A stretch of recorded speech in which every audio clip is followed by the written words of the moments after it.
Hi guys, it's XJ9's here, and it's been a while, but I want to make a Solak guide just because he's a really easy boss. A lot of people overcomplicate him, but getting your first few kills, and even if you want to just keep it simple, really isn't that hard at all. So I'm gonna go over my equipment first. Equipment is I use a completionist cape. You can use a kiln cape if you don't have max or comp. Uh, a necklace I use Essence of Finality. It's just the best amulet ever. If you have it, definitely use it. If you don't have this amulet, just use Amulet of Souls. It's really good as well. It's a very staple item. I use Ring of Death. I would definitely recommend Ring of Death if once you get your kills and you're still a bit shaky. It's also just a really good damage ring. For my top legs and top legs and helmet. That's what I meant.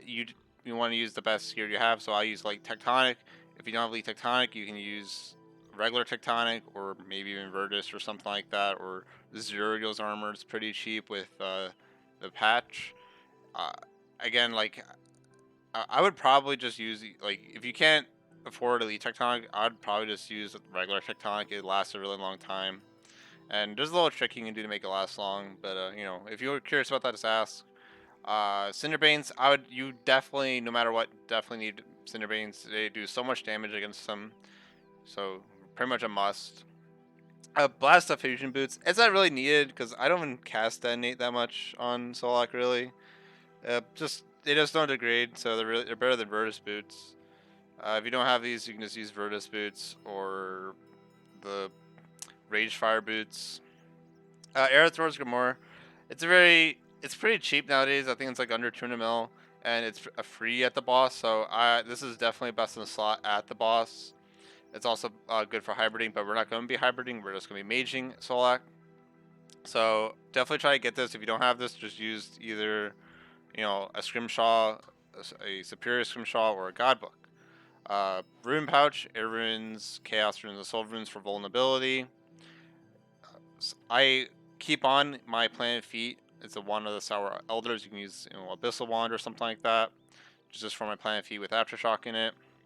And I keep the core on again just for inventory, for an extra inventory slot.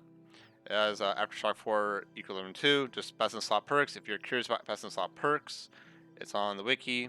Again, like my armor, for example, has Relentless 5, Crackling 4, Biting 4, and the bottoms have Enhanced Devoted 4, Impatient 4, Mobile. Now, my inventory, body runes. Body runes are really nice for certain parts in the fight, just because of enfeeble makes them deal 10% less damage. So during high damage parts is very good. It's just very good at cast, especially if you're learning. Our main weapon is gonna be the Inquisitor staff. This is again pretty much a must, I would say, especially if you're on a budget. You just deal so much damage to Solak, pretty much works on everything.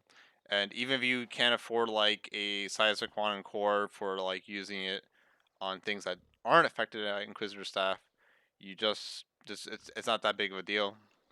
Wand and Core as flanking and regular damage. Again, like you don't even need to have a core with a DPS core. You can just keep staff camp the whole time if you want. Like you don't even need to use flanking. Flanking's really good for the last phase though, so I do recommend to get flanking. It's not that hard to get perks nowadays. Again, just look at the wiki for that. My shield has turtling 4 and I think ultimatums too. It doesn't really matter the ultimatums. Just turtling 4 is very important. What 1 dose of weapon poison? We drink this before we start the fight, and again, it's just to give you an extra inventory slot. Adrenaline urn. I only bring this just because it helps when so you don't lose adrenaline before the fight starts, and if you're going with more people, like more than two, definitely just take it just for convenience. If you're okay with adrenaline stalling, you don't really need it.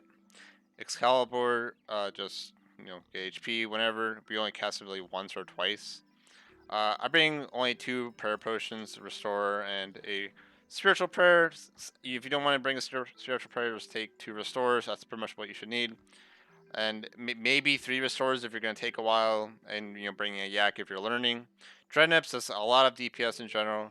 Ring of Rigor just for ults.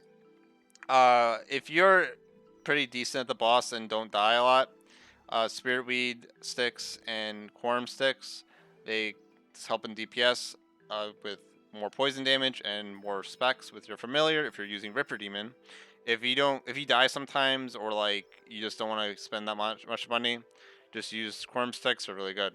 I bring 2 brews just for emergencies. I tend to only eat my sailfish just because brews are so much money. And you can bring more if you're learning, just want to get past the kill. I bring an adrenaline renewal flask. You can bring, you know, a regular adrenaline potion if you want to, but it's just the best to bring here. I bring Elder Overload Salves. This gives prayer and just the highest bonuses possible. Dominion Mines, in total you'll need 4 optimally. You might need 6 or 8 if you take a while in for first phase. And Power Burst of Feats. This is really good for certain points in the fight because it's really cheap. And it pretty much just makes your familiar spec 4 times for free, so it's really good during key DPS moments. And probably one of the most important things, if you're doing Mind Tank roll, you don't need this if you're not doing the Mind Tank roll, is at least a Virtus Wand with Coroming. This only has Coroming 3. You want to get Coroming 4 if you can, because it will make your chains hit up to 7 targets with Coroming 4, which is pretty insane to instantly aggro everything in the mind.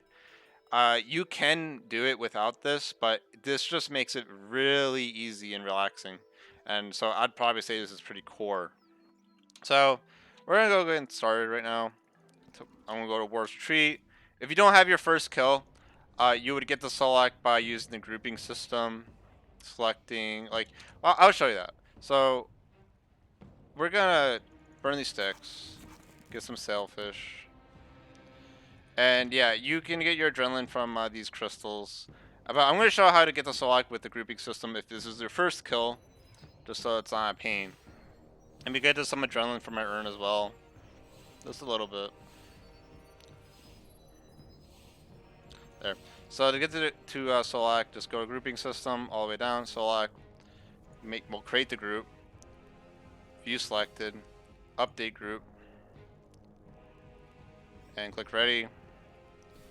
Teleport to Solak, and you're there. So before you go into the fight, drink your weapon poison, take on Solak. We're going to be doing duo this kill. It's pretty much the same thing with like trio. Once you do more, it gets a bit more complicated, but not really. Turn on your Grimoire. I stand right here. You can always examine my duo partner Allie and what she's doing for your duo buddy. And, you know, double tap your minds. Go north. Activate an aura. I'm going to activate Dark Magic this kill. Overload. And we're going to start the fight. Instantly Vuln Solak. Double bleed. We'll pour on your prayers. This threshold and DPS. Those mechanics is going to be summon 2 greens. Go to a green near you. So I'm going to just go to one of these greens. Pay attention to what your partner's doing. It's pretty much just whatever one's closest, just go to it. This mechanic, you can just debilitate. Just debilitate it. Don't make it complicated. The soul split back your HP or eat. Combust and surge over here. Put Solak on top of this root. Charge a detonate. Dragon Breath instead. We're going to Resonance a melee here.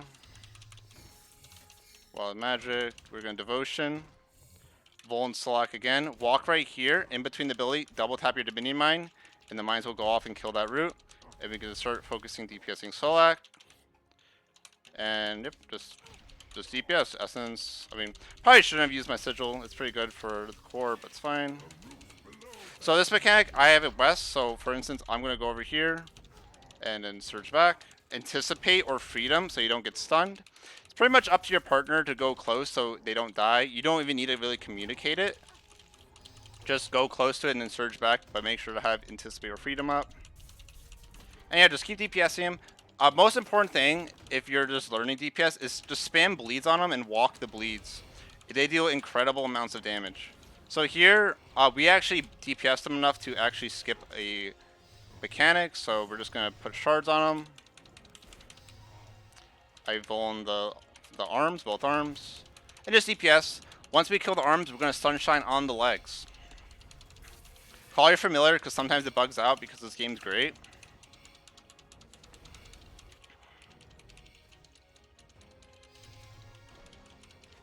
Have Soul Split, get all the HP. Sunshine. We're gonna DPS. You can drink your adrenaline if you need to, I guess. Detonate the legs. The core is gonna spawn. You want to just instantly vuln it. DPS. Drink your power burst of feats.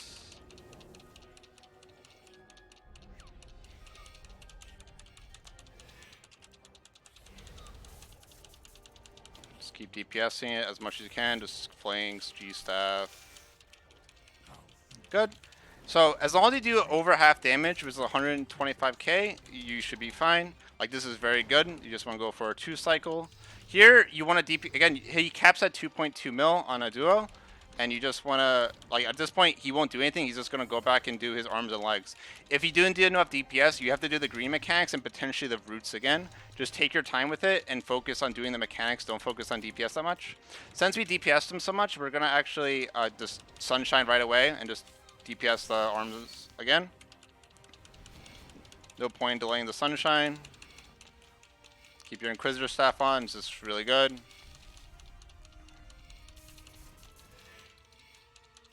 Once you're topped off, put back on your melee prayer. Detonate.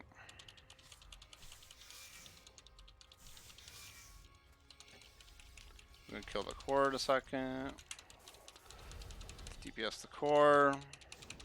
So you want to start running south as well after you kill this. So run south, melee prayer, attack the root. The pillar that spawns. Just double threshold it. When it's half HP, click on Marathon, run to the green. And then as soon as you get this message, you want to click back here and surge, debilitate Solak. Try cast Enfeeble, and then click on this middle right here when you're in the sky. You want to go into southeast pillar next. Surge, Wild Magic. It's on my dual partner ally, so you want to put on Range Prayer. She's just going to tank it. You can cast Devotion right now. Just wait, just go up again. Eat food. Click on the middle. The middle will die as long as both of you got the cleanse. I'm going to surge, put melee prayer if it's not on you. It's on ally, so I'm going to put back my range prayer. Sometimes because again he's random. I'm going to take it back Solak fast, so now ally can put back her range. I can go back to base tanking. Kill the pillar, and once both pillars are dead and the sky is dead, only kill it. Like, we killed it just because we don't need to go back up there. If you need to go back up there, you can. And just start DPSing Solak again. Cast Resonance. If you're not soul split flicking like me, again, just cast Resonance, Debil, and Devotion a lot more than me, and you'll be just fine. They're extremely powerful abilities.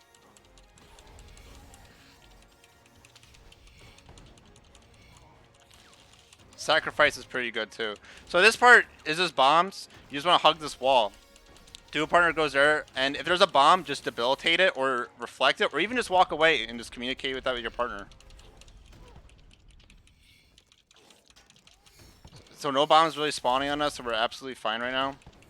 We got pretty lucky, this looks like. If a bomb does spawn, just debilitate. We're going to go here. So you want to surge south just so he doesn't bug out. Wait a second. When he says rain down, you click on this little ability here. It's the Blessing of Nature. You get it from this little yellow thing. And just keep DPSing. If you need to, you can cast Reflect if you want. It's fine. You can also enfeeble him during this part as well. Anticipate or Freedom right now. Just keep DPSing him. Don't worry about Sunshine. Just keep thresholding and keep just bleeding him. Bleeds are insane against this guy. You can drink your Power Burst of Feats if you haven't already. This part, just DPS him. If you need to, cast Devotion or Debilitate with melee. I'm going to res it. And just keep DPSing him.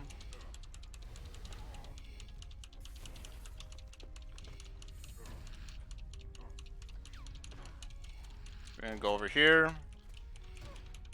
We need to phase him to 0%. He's going to phase right now. So he should phase. Yeah, he's phased.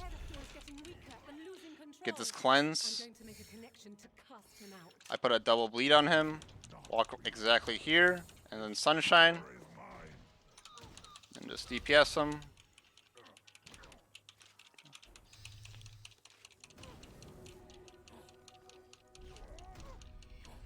If you need to, again, just cast defenses. I'm only not casting defenses just because I can soul split flick. During this part, this is really easy. Just soul split back to full HP. And when he's spazzing out like this,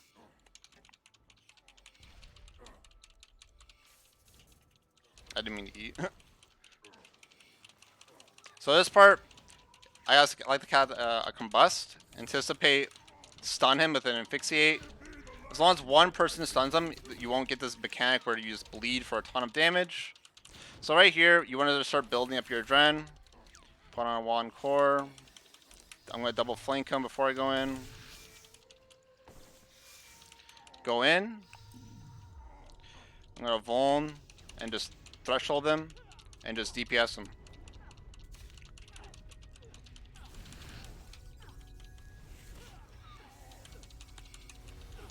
Just keep thresholding him. Good.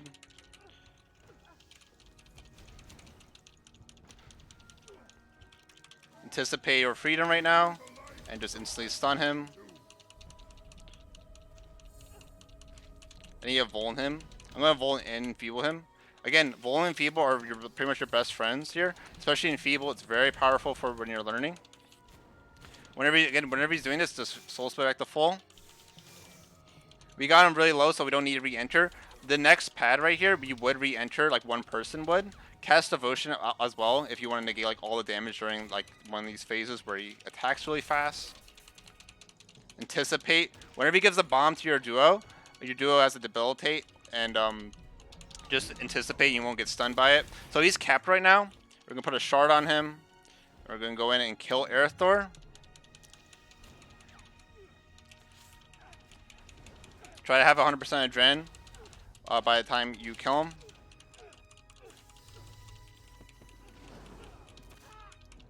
Be full HP. Run all the way north. Vuln Solak and Natural Instinct. Call Follower, Dreadnought. And just build up to 100%. Use defensives and spam autos or just use abilities. It doesn't matter. You want to use Metamorphosis, Corruption, and just DPS him like mad. Double flank here. Wild Magic. Asphyxiate. I'm gonna G-staff him. G-staff him, go in as soon as you stun him like that. Blur all these guys. Resonance. Devotion. Anticipate. And then you can just pretty much do Cade right after or Reflect. And you just keep on aggroing all those erthedor manifestations. Make sure you just tag each one, and that's literally it. Like, it gets a bit, like, if you literally just dissect everything I said there, it all makes sense. Okay? Like, when he says this ends now, and you go in, that is, like, when he says this ends end now, you try to stun him and go in the mind, and then just aggro them all, put on your wand and shield, resonance, devotion, and then you just, you can reflect, then you can cade, you can immortality, just things like that. Just camp defensives, and your duo partner has to DPS. Whenever he says this ends now, it's just very important to stun him. So, since we didn't bring our Luck of the Dwarves, and when you are very comfortable at Solak and aren't using all your supplies, I would highly recommend bringing your Luck of the Dwarves. So we're going to bring our Luck of the Dwarves. You can also make a portal now to Solak to go do some more Solak. And we're going to go loot and see what we get. I got a Gomorrah page and 120 bottles, so that's pretty good. So I really hope this helps. I mean, again, like it might seem really overwhelming because sometimes, but there really isn't a whole lot going on. I would say the hardest part of this whole entire fight is mainly the first mechanic where you just have to go to the green and then just debilitate the 4K, and then the next mechanic that's hard is part 2. If you mess up part 2 and don't get the cleanse and don't surge back into that blue circle on each corner, it gets a bit iffy. But if that ever happens, just cast barricade and like just get the cleanse and go back up and just kill that. And yeah, and if you're just DPSing, you don't have to worry about mind tanking. So you wouldn't have to metamorphosis or anything like that. Use just DPS. So I really hope that keeps it. Again, I really hope that some of you guys try out Solak with a duo partner, because again, you can do it with a duo. It's pretty much the same fight with 3 and 4, 5, 6, and 7 man. It's just, again, they all have to do their own little mechanics. So yeah, if you have any questions about it, just feel free to ask. I hope you guys, give Solak a shot. Maybe it's your first kill. Just really isn't a hard boss in general. Just remember, cast those defensives if you're not soul split flicking. Devotion, debilitate, and using resonance. Okay? I hope you enjoyed. Bye.